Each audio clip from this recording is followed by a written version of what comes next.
Hi everybody, I'm Michael Brune, Executive Director for the Sierra Club. This November, voters will have a chance to decide whether to continue to fight climate change or whether we should allow out-of-state oil companies to undermine California law.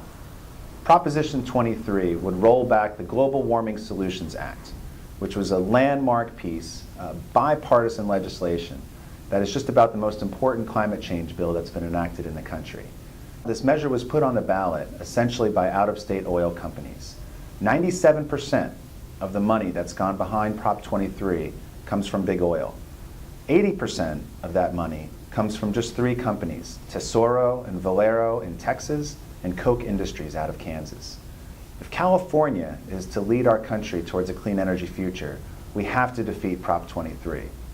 And if we're going to defeat Prop 23, then we have to have your help. This is the most important fight for clean energy in the country right now. It's important for the state of California. It's also important for the Sierra Club.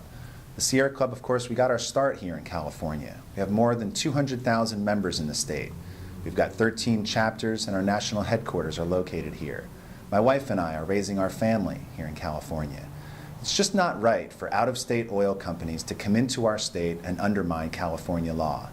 California is a big state, and a lot of experts say that electoral battles are won and lost on TV and on radio. So we'll be on the airwaves, no doubt, but we won't have the resources to outspend oil companies. We can outsmart them, and we can also outwork them.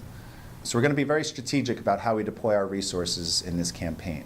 We've identified a universe of environmentally minded, progressive-minded voters who also vote infrequently, and it's our job to make sure that those voters get to the polls.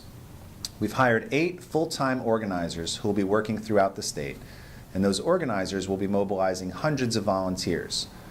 Those volunteers, we all have an opportunity to contact voters utilizing technology. No matter where you live, no matter where you work, no matter where those voters live, you'll have an opportunity to contact voters one by one to let them know what's at stake on November 2nd and to urge people to get to the polls. If you're interested in volunteering, or in getting other people to volunteer, please visit this website, standagainstprop23.com. That's standagainstprop23.com. And thank you. Fighting climate change means holding oil companies accountable. But fighting climate change also means cleaning up California's air, California's water. It means putting people back to work and improving public health and energy security in this country. We know that we can win this battle. We know that we can create a clean energy future. And we know that we can do this by contacting voters and getting them to show up on November 2nd. So thank you for all that you're doing, and thank you for helping us defeat Prop 23.